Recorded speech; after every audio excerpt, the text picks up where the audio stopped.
नमस्कार दोस्तों, मेरा नाम राधिका है। उम्र मेरी 26 साल की है और छोटे शहर की साधारण सी लड़की हूँ, पर थोड़ी देसी ठाठ वाली। मेरा रूप बहुत सुंदर है, जैसे कोई पुरानी मिट्टी की सुराही हो जिसमें पानी ठहरा हुआ हो। हल्का सा झटका लगे तो ध्यान खींच लेता है।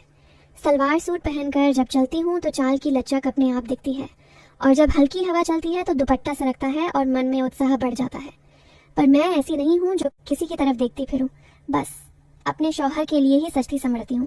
आज मैं अपनी जिंदगी की एक ऐसी कहानी सुनाने जा रही हूँ जो शुरू हुई मेरे नए घर से। शादी के बाद मैं ससुराल आई। मेरा पति अमित शहर में छोटी सी जॉब करता है। सुबह जल्दी निकल जाता है और रात को थका हारा लौटता है। घर में बस मैं, मेरी सास और ससुर जी रहते हैं। सास जी ज्यादातर बहन के यहाँ चली जाती हैं या मंदिर में समय बिताती हैं। घर का सारा जिम्मा मुझ पर आ जाता है। ससुर जी उम्र में 57 के आसपास होंगे। रिटायरमेंट के बाद भी फिट रहते हैं। सुबह पार्क में टहलते हैं, शाम को छत पर चाय पीते हुए अखबार पढ़ते हैं।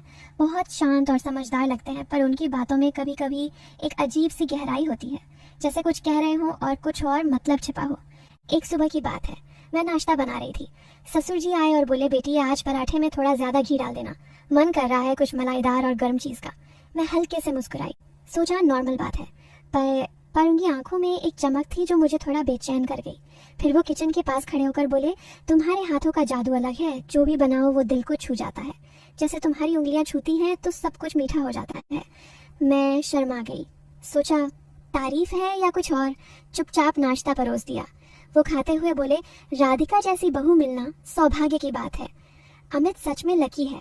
उनकी बात सुनकर सीने में एक अजीब सी बेचैनी हुई, जैसे सिर्फ तारीफ नहीं कुछ और भी कह रहे हों। उस दिन दोपहर में कपड़े सुखा रही थी। ससुर जी बाहर से आए और बोले, बेटी मेरे कमरे की अलमारी में एक पुरानी फाइल है, ऊपर वाली शेल्फ पर, निकाल कर दे दो, मेरी पहुंच नहीं है। मैं गई, कुर्सी पर चढ़ी। जैसे ही हाथ ऊपर किया दुपट्टा सरक गया। ससुर जी नीचे खड़े थे, बोले, अरे संभल कर, गिर गई तो मैं थाम लूंगा। उनका हाथ मेरी तरफ बढ़ा पर रुक गया। मैं जल्दी से फाइल निकाली। दिल जोर जोर से धड़क रहा था। सोचा मदद कर रहे थे, पर उनकी आवाज में एक गहराई थी जो सामान्य नहीं लग रही थी। फिर बोले, तुम में कितनी ताकत है, इतनी आसानी से चढ़ गई। मैं सोच में पड़ गई, डबल मीनिंग या मैं ज्यादा सोच रही हूँ। शाम को अमित आया। हम सब साथ बैठे खाना खा रहे थे। ससुर जी बोले, आज की सब्जी बहुत स्वादिष्ट बनी है, जैसे अंदर से स्वाद भर रही हो। मैं हंसी पर मन में खलबली मच गई। अमित को कुछ पता नहीं, वो बस खाकर सो गया। रात को बिस्तर पर लेटी तो सोचती रही, ससुर जी की बातें क्यों ऐसी लगती हैं? क्या उनका मतलब कुछ और है? पर वो कभी गलत हरकत नहीं करते, बस शब्दों का खेल खेलते हैं। अगले दिन सुबह फिर वही। इस बार ससुर जी बोले, बेटी आज समाज के कुछ लोगों की मीटिंग है, तुम भी चलो, तुम्हारी मौजूदगी से माहौल अच्छा रहेगा। मैं सोची मीटिंग में क्या करूंगी, पर हाँ कह दिया। रास्ते में वो स्कूटर चला रहे थे। बोले, तुम्हारे साथ बैठकर चलना अच्छा लगता है, जैसे रास्ता छोटा हो जाता है पर दिल लंबा खिंचता है। उनकी नज़र कभी कभी साइड मिरर में मुझ पर ठहर जाती। मैं नजरें झुका लेती। मीटिंग में पहुंचे। गांव के कई लोग थे। ससुर जी ने मुझे सबके सामने इंट्रोड्यूस किया। बोले, ये मेरी बहू राधिका है, बहुत समझदार और मेहनती है। सबने तारीफ की। ससुर जी का हाथ मेरे कंधे पर हल्के से रखा।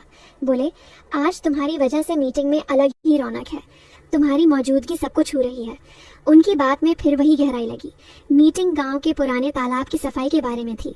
ससुर जी ने बोला, बेटी तुम भी कुछ कहो, तुम्हारी सोच बहुत ताज़ा है, जैसे पहली बारिश। मैंने कुछ सुझाव दिए, सबने सराहा। ससुर जी मुस्कुराए, बोले, देखा कितनी अच्छे से हैंडल करती है हर चीज़, मज़ा आ जाता है। मीटिंग के बाद चाय पीते हुए वो मेरे पास आए। कान में धीरे से बोले, वापसी में बहुत कुछ बात करेंगे। रास्ते में स्कूटर पर वो पुराना गाना चला दिया। बोले, सुनो कितना गहरा है, जैसे दिल की परतें खोल देता है। मैं चुप रही। घर पहुंचकर सास जी ने पूछा, कैसी रही मीटिंग? ससुर जी बोले, राधिका ने कमाल कर दिया। सबकी जुबान पर बस वही थी। रात को अमित से बात की। वो बोला, पापा तो ऐसे ही हैं, बहुत सपोर्टिव हैं। पर मेरे मन में सवाल बढ़ते जा रहे थे। अगले कुछ दिन ऐसे ही बीते, रोज छोटी छोटी बातें जो मुझे सोच में डाल देती। एक शाम ससुर जी बोले, बेटी आज मैं तुम्हें शहर के बाहर पुरानी कोठी दिखाता हूँ। वहाँ बहुत पुरानी यादें हैं और शांति भी। मैं हिचकिचाई पर सास जी ने कहा, जा, अच्छा लगेगा। हम गए। कोठी पुरानी थी, लकड़ी की सीढ़ियाँ, दीवारों पर पुरानी तस्वीरें। ससुर जी बोले, देखो ये औरत कितनी खूबसूरत है, तुम्हारी तरह ही ग्रेसफुल। मैं चौंकी। वो हंसे, मतलब स्टाइल की बात कर रहा हूँ। अंदर घूमते हुए अंधेरा था। बोले, हाथ थाम लो, यहाँ फिसलन है पर चढ़ाई मजेदार है। उनका हाथ मेरे हाथ पर हल्का सा लगा, पर सिर्फ सपोर्ट के लिए। दिल तेज धड़का। सोचा अब क्या होगा, पर कुछ नहीं हुआ। बस कोठी दिखाई और लौट आए। घर आकर सास जी से बात की। वो बोली, ससुर जी थोड़े रोमांटिक मिजाज के हैं पर दिल साफ है। पर मेरे मन में शक घर कर गया था। कुछ दिन बाद ससुर जी बोले, बेटी मैं एक नया काम शुरू कर रहा हूँ, गांव में महिलाओं के लिए छोटा सा कम्युनिटी सेंटर, तुम मदद करोगी ना? मैंने हाँ कर दी। अच्छा काम था। हम प्लानिंग करने लगे छत पर बैठकर। वो बोले, तुम्हारे आइडिया बहुत गहरे हैं, मतलब दिल को छूने वाले। फिर हंसे। प्लानिंग में उनका हाथ कभी मेरे नोट्स पर आ जाता, पर एक्सीडेंटली। मैं सोचती क्या जानबूझकर अमित को बताया।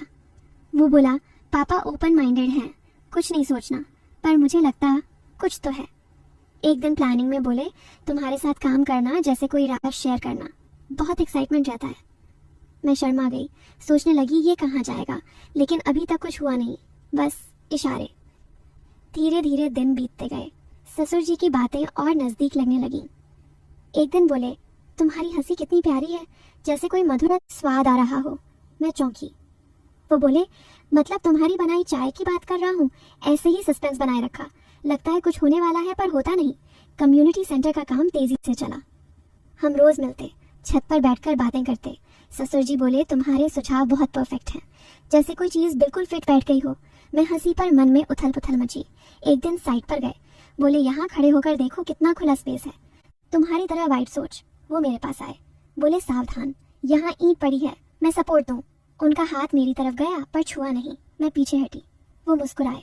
डरो मत, बस केयर की बात थी। वापस आते हुए बोले, तुम्हारे साथ समय बिताना किसी खुशी से कम नहीं। एक शाम बोले, बेटी आज मैं तुम्हें अपनी पुरानी फोटो एल्बम दिखाता हूँ, जवानी की यादें हैं।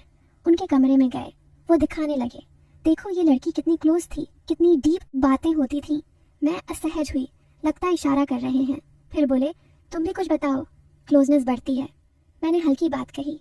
वो बोले, तुम्हारी लाइफ बहुत इंटरेस्टिंग है, रात को सोचती रही ये क्या मतलब था। मार्केट गए सामान देखने। बोले, ये फैब्रिक कितना सॉफ्ट है, छूकर देखो, बहुत नरम है। मैं शर्मा गई। वापस बोले, तुम्हारे साथ घूमना साथ समय जैसा लगता है। सास जी से कहा। वो बोली, हल्की फुल्की बातें करते हैं पर दिल में कुछ नहीं। पर मुझे लगता निर्णायक पल पास आ रहा है। सेंटर का उद्घाटन हुआ। ससुर जी ने स्टेज पर बुलाया। बेटी तुम्हारे बिना ये अधूरा था। उनका साथ अच्छा था।